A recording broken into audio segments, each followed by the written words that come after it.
Hey, this is Steve in Dallas, Texas. It's Saturday morning, my friend, and you are listening to Light Talk. And this is Ellen living some kind of life on the tropical island of St. Bart's, and you are listening to Light Talk. And this is Dennis coming to you from the entertainment capital of the world, New York City. And if you don't already know, you're listening to Light Talk, and we are the Lumen Brothers and Sister. Ooh, that's right, Ellen. And today we have another great guest, Kat Morrill. Ellen, tell us a little bit about Kat. I'd be happy to. Kat is a New York-based lighting designer and programmer, originally from the Southwest United States. Her lighting career began in southern Utah, where she worked as a lighting technician and programmer at Tuacahn Amphitheater and her alma mater, Utah Tech University. She later worked as head electrician at Northern Stage and as a follow spot and console operator at Cirque du Soleil's O. Kat then shifted her focus to design, earning an MFA from Brooklyn College in 2024. She was assistant lighting designer for Ben Stanton on the Broadway hit Maybe Happy Ending. She made her off-Broadway design debut with Unconditional at SoHo Playhouse and has designed multiple productions for Northern Stage and Norwegian Cruise Lines. Kat teaches EOS programming at Brooklyn College and can also be found running lights for cabaret performances at 54 Below or working on exhibit lighting at the Guggenheim. Kat and her wife live in Manhattan, delightfully close to her twin sister and co-conspirator Amanda Morrill. Kat is a proud member of USA 829 and of the St. Regis Mojawk Tribe. Welcome to Light Talk. Welcome, Thank you Kat. so much. Thank you. I'd like to kick this right off. You were mentored by Ben Stanton, who's part of our Lumen family, and we did a conversation with Ben a few weeks ago, and you are now a guest yourself. But I reached out to Ben to ask him, what would he ask Kat Morrill if he were hosting this show? And he told me I would be curious to hear Kat talk about what's been the most difficult part of the transition from graduate school to the professional world. What surprised her the most about that transition? And what's been easier than expected, if anything? Ben also said, I asked this selfishly because I tried my best to share as much insider knowledge as possible with Kat and her classmates, but I'm sure I could always do better. Spoken like Ben himself can only do. Interesting. Yeah, I think... I thought that was interesting, yeah. Yeah, it's a good question. I think one of the biggest shocks to me was a mindset in approaching like my drafting and, well, overall the work. In school, you're kind of rewarded for going above and beyond, putting extra time into your assignments and, you know, making things look portfolio ready, which is important for joining the union down the road if that's a goal, and hopefully it is. And then once you're working professionally and doing it for money, your time becomes the most valuable thing you've got. So now it's like, I want to put actually the least amount of time into this project that I have to while still delivering a good product, but it just kind of devalues your time to put much effort in above and beyond. So just learning how to work really efficiently, learning what is worth spending a lot of time on and what's not, or what can wait until you're stuck in a theater for a few hours and you have kind of this forced time to concentrate on work so that you can have a little bit of a life balance and actually talk to your partner when you get home or whatever. That has probably been the most difficult thing for me, learning how to spend my time and on what. The work-life balance is always difficult, and it's always the most surprising. I've been doing this for years. I'm still surprised. Mm-hmm. Mm-hmm. And what's the easiest? Yeah. What was the easiest move? The easiest thing is just lighting the shows, actually. I have to I have to toot Ben's horn here a little bit. He teaches a process that makes you really feel like you could take on anything. Where you put all your design choices at the forefront and you really have clear objectives about what your plot needs to be able to do, how you need to communicate to electricians and technicians in order to make that plot work for you. And to my surprise, I mentioned to him recently, like, when I assist you, I didn't realize it would just be an exact continuation of the process you're teaching us in grad school. Like any project he would assign us, a paper project, he was giving us these very intricate sets and set in these like little shoebox New York City venues that are actually, a little tricky to get a good plot hung in. And as I've gone on to assist or associate for him, I feel like I'm just doing more of the assignments that I was given in school. And he was like, yeah, Kat, that's kind of the point. It's like, I'm preparing you to do this process now. Why did you choose to go to Brooklyn College? I mean, it's a long way from home. It's a long way from home. And I never really thought, it's not like I had a dream to live in New York City. I am so woefully bad with directions, actually, that it was always very daunting to me, the idea of living here. I was like, I'm going to get lost. It's a huge city. It's impossible. But of course, it's where it feels like all theater happens. And I grew up being introduced to theater through listening to soundtracks from Broadway musicals, or maybe you'd get the chance to watch some pro shot of a show that had been done in New York, reading shows and reading the credits from the initial productions that were always in New York. So it was in the back. Were your parents in the industry or musicians or something? So you said you listened to musicals growing up. I did, yeah. My parents, my father and stepmother had kind of a passive interest in theater. I mean, they like going as spectators, but I think my dad did lighting in high school, which I found out way after I started getting into lighting. And they had the soundtrack to Rent, and I think my twin and I just randomly started listening to it one day. And actually, I sought it out. We were playing in the honor band, the all-county band, because both of us were pretty big band nerds. And one of the pieces of music we were playing was Broadway musicals of the 90s, Broadway hits of the 90s or something like that. And it opened up with the chords from Seasons of Love from Rent. And even hearing this middle school group ensemble who had never rehearsed together, practiced music on their own, came together to perform it, hearing those opening chords was just like such a powerful moment. And I was like, I don't know what this is, but I need to hear more. And I mentioned it to my dad over a phone call. And he said, oh, Seasons of Love is from the musical Rent. I have the soundtrack and you should give it a listen next time you visit me. So I listened to the soundtrack and just fell in love with it. And then that gave me an interest in musicals. So I guess I kept listening throughout high school. And I continued to play in pit orchestras in high school as well. What do you play? I play trumpet the best. I am better than nobody at trombone and French horn as well. Wow, Steve. Who was it that played the tuba? I forgot. Don Holder. Don Holder. Okay. Really? I had no idea. But Maybe somebody we get, played the trumpet. Don. But somebody played the trumpet recently too. Well, I don't know if we had another musician recently. We could certainly use a brass section in the theme music, so Absolutely. I'll have David reach out there. That's what I was just thinking. We have the tuba and the trumpet. Let's do it. And a French horn and a trombone. I'll practice up and send me some parts. Did Amanda stay in music? She did. She continues to drum for musicals. That's her primary interest. She's also she's a doctoral student at Columbia right now, so she's in the city too. What's she studying? She's studying ethnomusicology. And specifically, she's interested in musical theater pits. She studies like the social dynamics within the orchestra pit, who gets to play this music, who gets to become a high earner in that realm. It's all very interesting and way above my head. Can you chat a little bit? You mentioned process a second ago and your relationship with Ben. What's your process when you start working with a new director?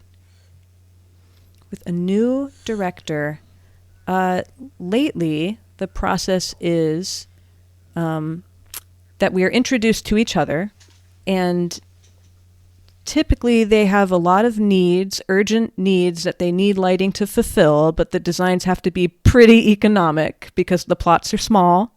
They're often rep plots at the level I'm mostly dealing in these days, and they have specific moments in mind.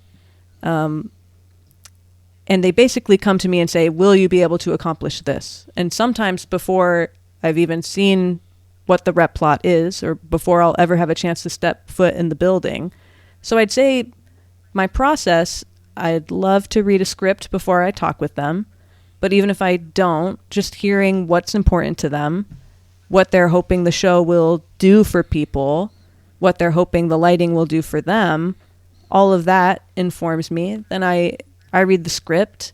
It's a lot of juniors right now. I think I'm about to do a James and the Giant Peach Junior. It's like my next project. And they're fairly entertainment based in their goals, but maybe there's a little something deep in there as well. I start to consider how much visibility do we need versus how much mood can I establish, and start having ideas in mind, talking with whoever I can on the technical side to see what their plot is actually going to be able to accomplish. Or can I bring things in to augment the plot they've got? To do a little bit of art in addition to making parents happy to see their children. Okay. And then, I mean, to think about the commercial world, like my designs for Norwegian, for example, they just want energy, and they want energy that's going to match music. So pretty much we're working from a playlist. We're talking about kind of the growth and the waxing and waning of the overall show in terms of energy, in terms of scope of the design, because they will try to stick some solo moments and bring energy down so that we can accelerate toward a climax. Overall, I guess, no matter what, I'm interested in the shape of the piece and finding out, getting on the same page with the director or whoever's in charge of where we think the biggest moments are, where we want people to relax a little, and how lighting can support that. Lately, I'm thinking a lot about lighting as punctuation, I guess. That's an interesting way to look at things. Well, I have 2 English teachers among my 4 parents, so... Oh, there you go. They're big on punctuation. They're pretty big on it. Mm-hmm. I'm big on the Oxford comma myself. I argue with people all the time about that. I'm pro Oxford comma myself. Me too. Totally. Okay, great. We'll get along great. Perfectly. So you said you did Unconventional at the SoHo Playhouse. Was that your first New York show on your own? I did one smaller, desperate director calling me up, someone I'd worked with in grad school. He said, I need lighting. They told me I'd have a tech. Can you give me 4 hours of your time? I had a soccer game to go to. I said I can do 3. Showed up and programmed it was so old. I can't remember what the console was. I took a photo because it looked like a time machine. This was at Theater for the New City. Yeah. And I couldn't believe this thing could still run. But I programmed him his 8 cues. He was happy. So technically, I think that was my first paid New York City design. But Unconditional was my first off-Broadway. What's it like at the SoHo Playhouse? I think we've had other people talk about some of the challenges of working there. It's a challenging space. It's got a mix of unistrut and regular 1.5-inch pipe. So even like what you think might be a slight move to get a light in the right place is not so slight. You're spending a lot of time on a ladder. If you want something, you pretty much have to figure out how to make it happen yourself, or at least that was my experience there. But that was another instance where a director I worked with in grad school called me up. Initially, she had a lighting designer that she was going to have to use, who kind of came with the venue. That person got too busy, so she got to choose. This happens like a lot to my benefit. It's great. You get to swoop in and kind of save the day. But yeah, you're a one-man band. You're on the ladder. You're programming for yourself. You're trying to make a nice picture for the design or for the director. I think that was Mexley Kozine who did Job there, and she said the same exact thing, that she was her own electrician, running her own cable, doing her own programming, and that's just the nature of the beast for young designers. Hopefully, though, the show might go on, as it did for her. Yeah, I was pretty proud of what we could put in that space. It was great. You mentioned that you worked in Vegas, right? programming or running a follow spot or something for O? Yeah, I ran Showtrax for O. So 3 follow How did you spot get tracks. to Vegas? There's a little bit of a Southern Utah to Cirque du Soleil pipeline now that I didn't quite take advantage of at the time. But St. George, where I grew up, is only 2 hours away. And I actually lived in Vegas until I was 11 or 12. So I grew up seeing Cirque du Soleil shows when my parents were able to bring us. And I loved it. And it was always a dream job. I applied a few times and never seemed to be able to get the job. You know, I was barely out of college, so it made sense. But I was able to get a job in Vermont as the head electrician at a place called Northern Stage, where I was for almost a year and a half. But then Cirque du Soleil, I had a friend who was working at O, and they said, we need someone who knows what they're doing on a console. Full-time job just opened up, and I think you should apply. And so I applied, and they said, in the end, what won me over for them was the fact that I had management experience. And that was from working at Northern Stage, primarily, overseeing that crew. What they maybe didn't realize at the time was I was managing 2 other people. You're still managing. You're still managing, yeah. So that got me in with Cirque du Soleil. So in your younger years, you're a trumpeter. Mm-hmm. How did you do theater? I mean, did you do theater or something in grade school? How did you end up becoming a theater person, actively doing production work, and then a lighting designer? Take us way back. Way back, yeah. My first experience in theater was playing in the pit for my high school production of Thoroughly Modern Millie. And I had a blast. It was all us band nerds in the pit, you know, enjoying our time as high schoolers, but also playing this pretty great music. That's got a great score. The jazz band pretty much just transplanted into there. And then the next show we did it was a straight play. So I was like, well, my twin and I, we had so much fun doing the play. What are we going to do now if they don't need musicians? We enjoyed some of the people we met and everything. And I had a friend who said, well, you could help me on the lighting crew. I need a console operator and I need to set up all these lights. So I had no clue what I was doing. It was kind of the blind leading the blind, but this very industrious fellow designer who's in the city now too, John Mitchell and I, we pretty much were in charge of like straightening out the lighting around our high school. And he was in charge and I was his second in command. And we staffed all the events at school. We set up lighting for all the plays. And then St. George Musical Theater, the local community group, called Russ Saxton, who ran things at Dixie High, and said, we need spotlight operators. Do you have anybody who can run a spotlight? And Russ said, well, you're in luck. I know 2 people, because my twin had started running a spotlight too. So the designer was thrilled. He was like, I can get 2 spots and they're going to show up and they can basically read each other's minds and know what the other's going to do at any time. So then I did 6 or 7 productions with the community theater on top of being in high school. By the time I was going to college, the designer who I'd met through community theater was the head of production at the school I went to. So he got me working while I was attending school. This was Utah Tech. This was all, Utah Tech. Yeah. Huh. And were you there for a BFA or a BA? What was the concentration there? There were no concentrations. You could either have a Bachelor of Science in Theater or a Bachelor of Arts, and the difference was 2 years of language classes. So I'm not sure why that's the way they drew the line, but I actually have a Bachelor of Science in Theater, which is maybe one of the weirder degrees you can get. Wow. Have you heard of that, Steve? Actually, I was thinking the same thing. I did a dodgy thing because I didn't want to have to do a language requirement either. So I followed a similar path at the University of Tennessee when I was there doing my undergraduate degree. It's funny because my undergraduate degree is from Temple University, and it's a Bachelor of Science in Radio, Television, and Film Production. So go figure. But you were also an alum of Kat School. Of Brooklyn College. Yeah. But that's where I got my MFA later than Temple. The BS came before the MFA.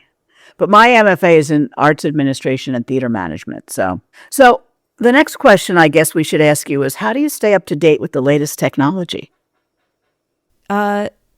It's tough. As a designer, I'm not really getting access to the latest technology and at the level I'm designing at. But luckily, I associate and I assist people who are working at higher levels. So I spy a lot. I obviously get to look very closely at Ben Stanton's light plots and use the gear that he gets to use.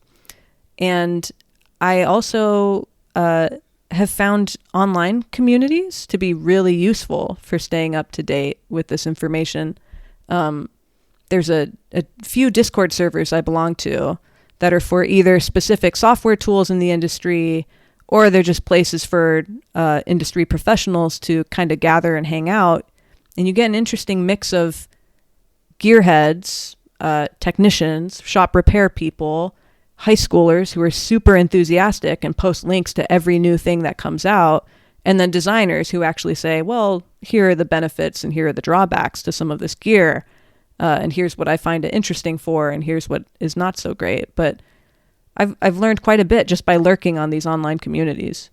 Do you go to any trade shows like LDI or USITT or? This is my biggest thing I miss about living in Las Vegas was I would go every year and at least check out the exhibit floor to LDI. Nowadays, it's hard. I need somebody to pay me to go. Right. I feel like I can't quite afford to plan to take off work. And if something comes up, I feel like I've been in tech for every LDI that's happened for the last 5 years. Can you hang out at go see the PRG folks and check out what's new in the shop and stuff like that? One of the odd jobs I work is lighting prep for Broadway shows when I can get it, which is a great way to earn a day rate. And I should look at more gear while we're there. But even while prepping that gear, you get exposed to it. You see a little bit of what it can do as we're configuring settings and all that. And I see a lot of shows. Living in New York, I mean, there's no reason not to see every latest and greatest show. Once it's on TDF, I'm there, Right. It's interesting because the technology keeps changing and changing. And here you're a programmer and you're teaching programming. And just before we started recording, we talked a little bit about that. I mean, there's certain things that you have to keep up on all the time. It changes so much. I mean, for me, the best programming work I do is how much salt water I need to add to my dimmers to make it work properly. But that was a joke, Kat. It's really... she has no clue what you're talking about. But as a teacher of programming, I mean, how many consoles do you know, and how do you how did you actually end up as a teacher and teaching programming? Yeah, it's kind of a funny story. I mean, I had, I've been programming on mostly Ion consoles, but EOS family consoles since 2010, maybe a little bit earlier, pretty much as soon as they were released. My mentor back in St. George said, sit down, read this manual. I need you to learn how to use this console. I'm not going to learn. It's your responsibility. So I read it cover to cover and have been programming ever since then, primarily EOS consoles. I've done a little bit on MA and a little bit on HOG, a little bit of CAMSYS, but I'm most comfortable with EOS programming. And I've programmed a bunch of shows. When I worked at Northern Stage, we had USA 829 designers in, designing all of our shows. And they, in addition to being their head electrician, I was their primary programmer for production. So I picked up a lot just from these mostly New York City-based designers who need to work quickly and know how to. And then lots of experience with Cirque du Soleil. I actually got to help them update their consoles for Ka. We swapped their programming over to EOS because they had been running up until just before the COVID pandemic. They were still on a HOG console for movers and Strand for their conventionals. It was very old school. So I got to be a part of that process of melding things together. So I feel like I've done a lot of interesting stuff on these consoles that not everybody has.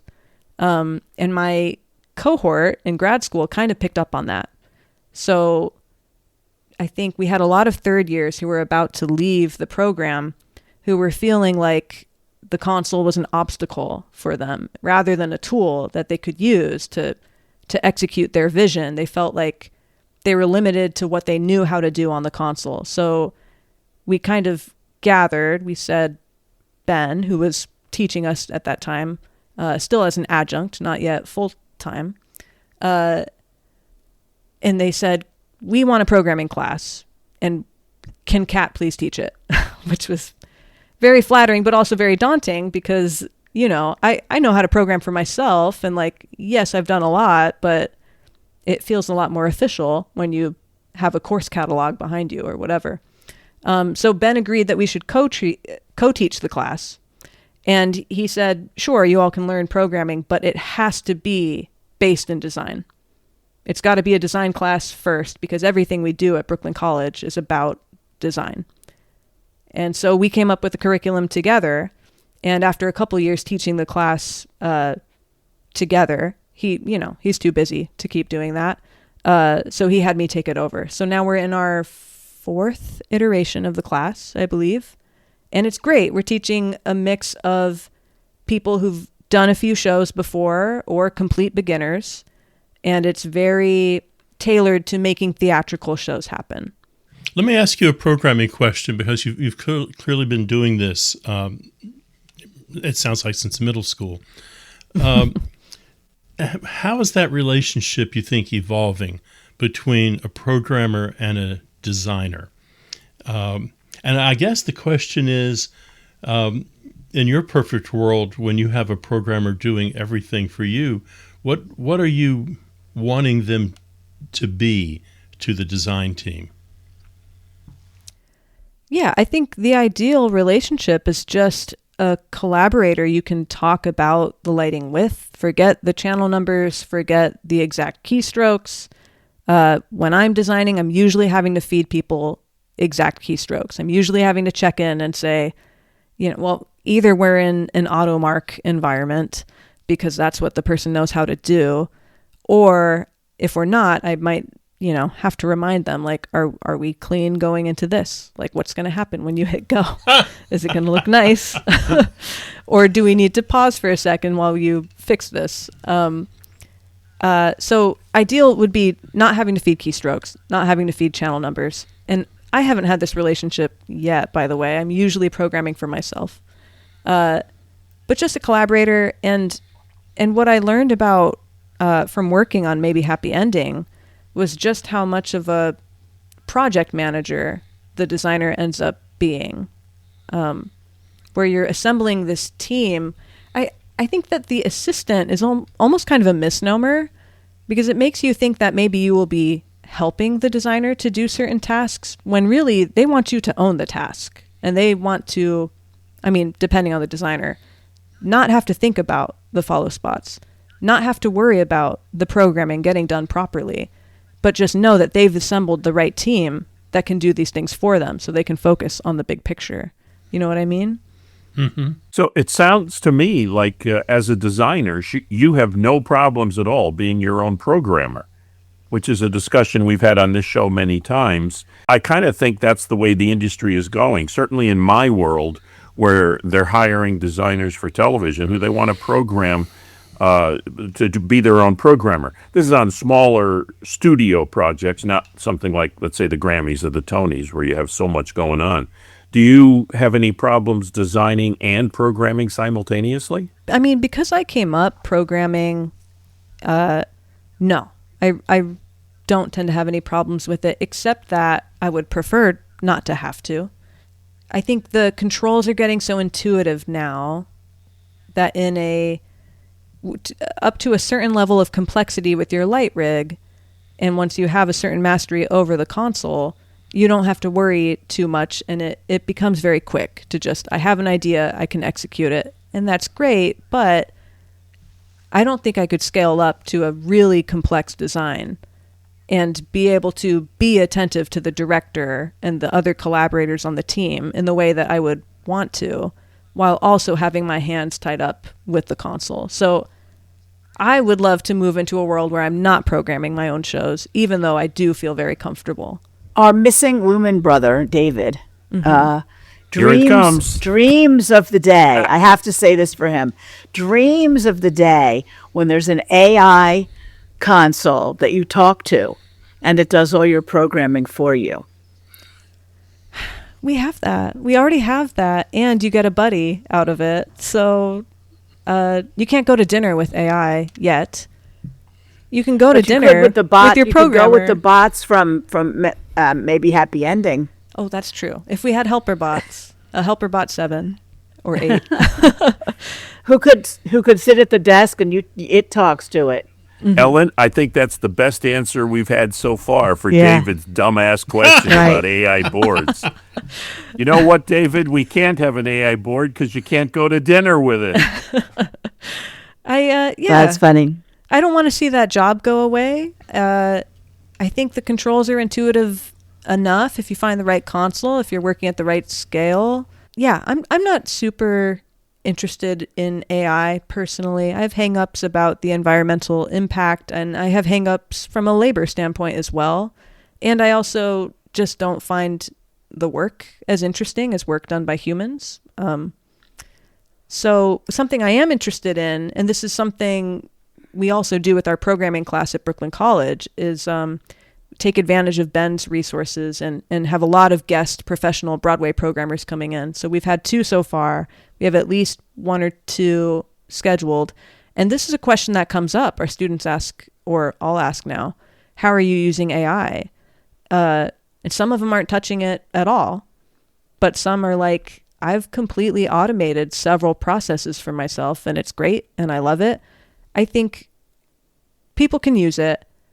I think the programmer is really your liaison between technology and design.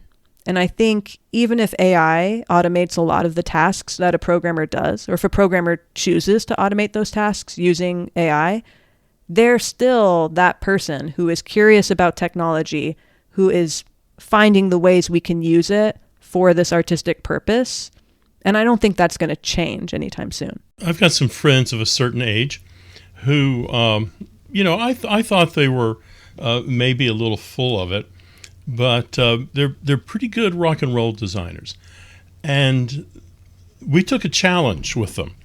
And they said, I can pick out the cues that the console's doing. And I can pick out the cues that has a human touch to it. And we were sitting there looking at something, and we talked to the designer of that particular show. And they picked out 3 distinct moments. And they said, you did this with no help, right? That's 100% coming out of your brain. And then they picked out a couple other cues and said, you're cheating here. That's the computer is making this work, right? And I was surprised at what their eyes were seeing and how they were taking it apart to identify it as being touched by a human or being touched by a machine. They had very strong feelings about AutoMark also. They like to know where their lights are at all times. Yeah. AutoMark is a bit of a training wheels solution. And with our program, grad students must start to use referenced marks. Ideally, all of them will start to. Our industrious undergrads will start doing referenced marks, and AutoMark is really only for the very beginners. So very prominently in your bio here, you say you are a member of the St. Regis Mojawk Tribe. What does that relationship mean to a young designer in New York City, and what is this heritage, and has it changed your worldview and how you create art? Can you talk about that just a little bit? Sure, yeah. Thank you for asking about it. I have that in my bio because I'm hoping to engage with other Indigenous people. I know that there are some groups in New York City that are focused on theater from an Indigenous perspective. I would really love to get involved with them one day. But also because my mother she's who I get my indigenous heritage from. She raised us to be proud of where we came from. She said people think that Indigenous people are not around anymore, that they all went extinct, and it's important that people know you are Indigenous and you're participating in the arts or in music, whatever it is that you do. So I have a complicated relationship. To look at me is not to understand immediately that I'm an Indigenous person. But I always put it in there because it has affected my worldview. You hear things a little bit differently when you're Indigenous. Things that other people would not pause at might hit your ear in a negative way. The way people talk about politics and who belongs in this country, who does not belong in this country, all of that is kind of shaped for me by this Indigenous heritage I have. Everybody here pretty much is an illegal immigrant. So Right. everyone's been extended a lot of grace by people who didn't have such a choice. Right. So yeah, it colors my worldview. I like people to know it. I want them to engage with me about it, change some stereotypes that people might be holding on to about Indigenous people. Good for you, Kat. You should be proud of your heritage and take advantage whenever you get the platform and opportunity to stand up for the Mohawk people and your mother's heritage as well. I can't wait to hear your Tony speech when you win your first Tony as being the first recipient of the Tony Award from the Mohawk Tribe. That'd be a dream come true. Not to bring politics into this, but the new director of Homeland Security is a member of the Cherokee Nation, which I find to be really sort of interesting and bizarre. So we'll have to see how that plays out. There's also zero documented. There's no documentation that he is, and no one is stepping forward to claim him. Yeah, something that's because been, his Wikipedia page says he is, so very prominently a member of the Cherokee Nation. Yeah. So The are they difference- saying that's not true now?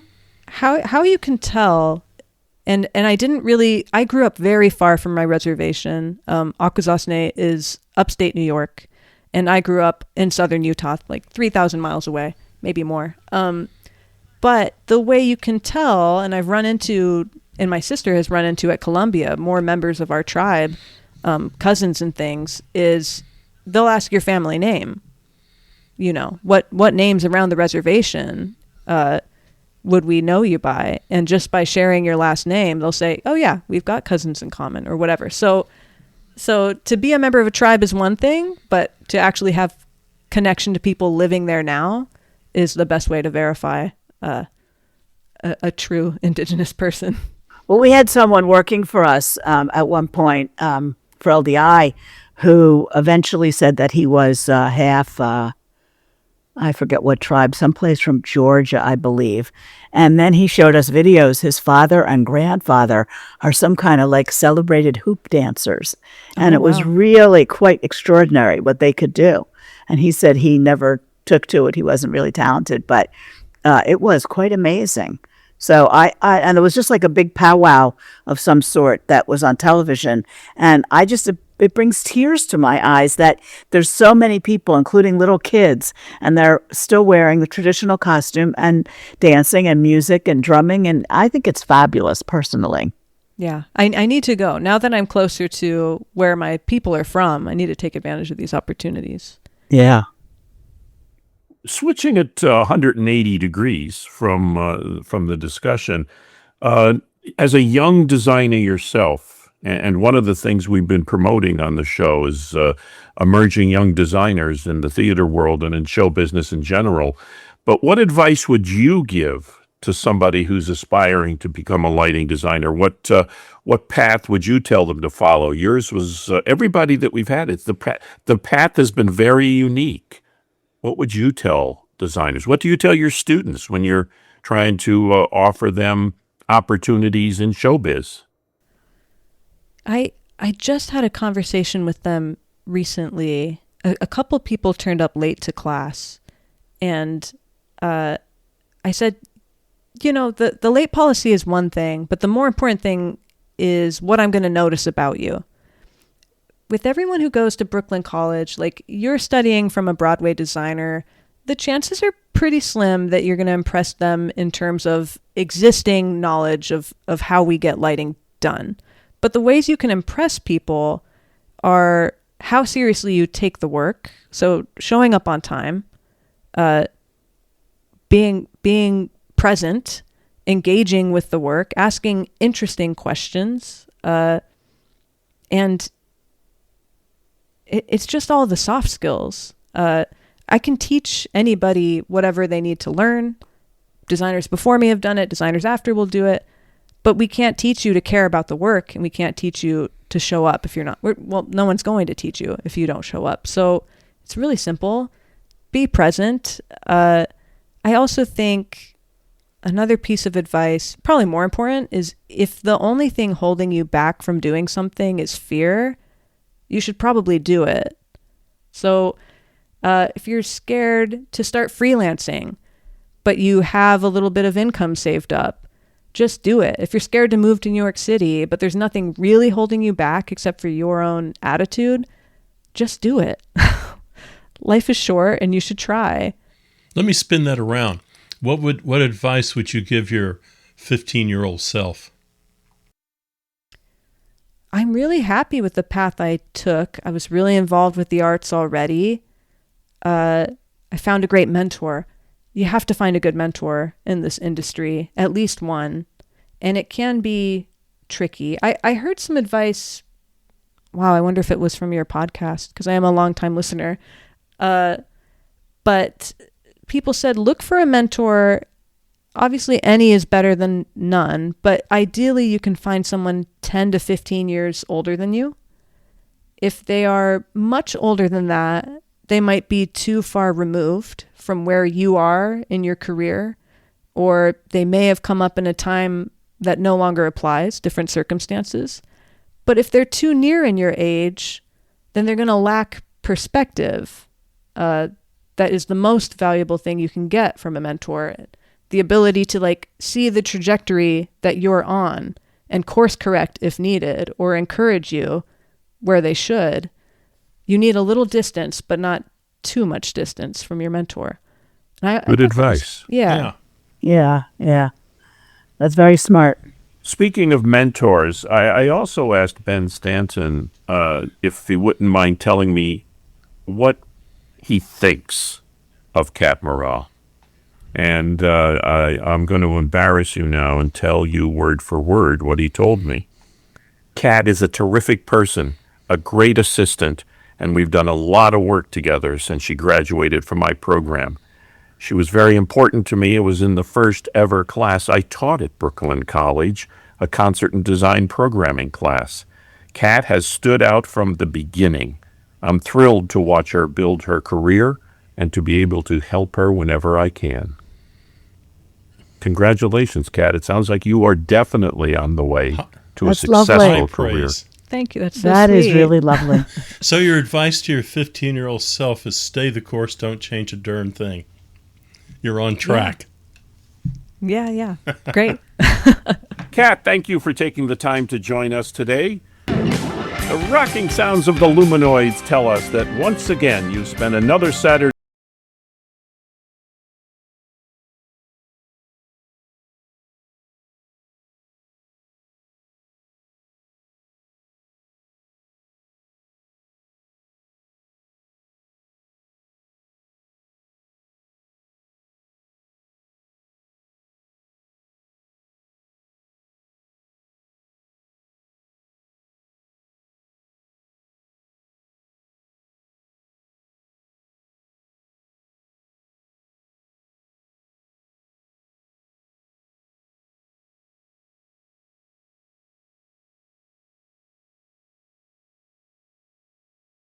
Paradise of St. Bart's, the Lone Star State, and the entertainment capital of the world, New York City. And be sure to join us next week when we dive into more lighting shenanigans and serve up a fresh, piping hot casserole of nonsense.